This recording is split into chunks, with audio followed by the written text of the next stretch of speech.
আসসালামু আলাইকুম সুপ্রিয় দর্শক, আমি এখন আছি জামালপুর রেল স্টেশনে। আর এদিকে আমার পিছনে দেখতে পাচ্ছেন যাত্রীরা অপেক্ষা করছে ট্রেনের জন্য। আর বাংলাদেশের প্ল্যাটফর্মগুলোর মধ্যে অন্যতম সৌন্দর্যময় একটি রেল স্টেশন হচ্ছে জামালপুর। আর রোদ্রে আছে। আমি যদি আপনাদেরকে একটু দেখানোর চেষ্টা করি এদিক থেকে, এটা হচ্ছে পশ্চিম দিক। হ্যাঁ, এখানে মূলত এই পাশে দুই প্ল্যাটফর্ম মিলে তিনটা লাইন রয়েছে। সবগুলাই আসলে মিটার গেজ, ব্রড গেজ নাই এখানে, কারণ দ্রুত গতির ট্রেন এখনও এদিকে দেওয়া হয় নাই। এটা আসলে জামালপুরকে বঞ্চিত করা হয়েছে। বাংলাদেশের 20তম জেলা হচ্ছে সিংহজানি ওরফে জামালপুর। অনেক অনেক মানুষের যাতায়াত এদিক দিয়ে হয়ে থাকে, এবং শুধু এইখানে নয়, জামালপুরের নয়, এদিক থেকে আপনার বগুড়া থেকে, সারিয়াকান্দি থেকে, রংপুর থেকে অনেক মানুষ আসে দেওয়ানগঞ্জ হয়ে। যদি এদিক দিয়ে একটু ডাবল লাইন হয় তাহলে আমাদের জামালপুরবাসী তথা রংপুরের অনেক মানুষের উপকার হবে, বগুড়াবাসীর সাথে। দেখতে পাচ্ছেন ট্রেন চলে আসছে, মেবি কমিউটার। এখন অলমোস্ট 12টা বাজে, আমাদের মধ্যে ট্রেন চলে আসতেছে।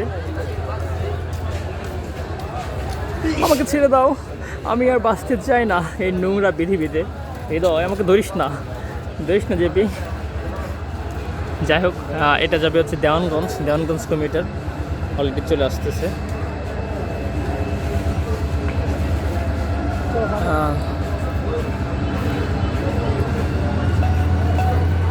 I'm in the platform. Train is coming.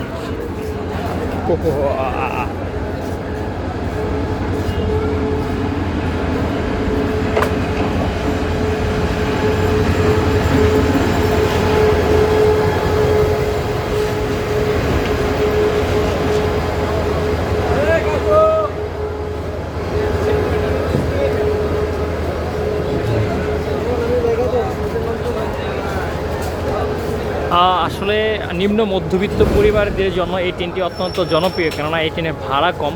মাত্র 50 টাকা হলে পরে আপনি ঢাকা যেতে পারবেন, 50 থেকে 70 টাকার মধ্যে। তবে আসনবিহীন এবং প্রচুর ভিড় হয়। ভাড়া কম হওয়ার কারণে দেখা গেল যে এই ট্রেনগুলোতে মানে পা ফেলার মতো জায়গা থাকে না। এখন যদিও ফিরতি ট্রেন, ঈদের পরবর্তী, তারপরেও দেখেন হিউজ পরিমাণে ভিড়। যাই হোক, বাংলাদেশের বাস যাত্রা বা অন্যান্য যানবাহনের তুলনায় ট্রেন যাত্রাটা অনেকটা আনন্দময় হয়। আমি দেখেছি, আর আপনাদের দেখাবো না। আপনাদের দেখার সাথে মূলত ভিডিওটি করা ভালো লাগলে অবশ্যই লাইক করে শেয়ার করবেন। Thanks for watching.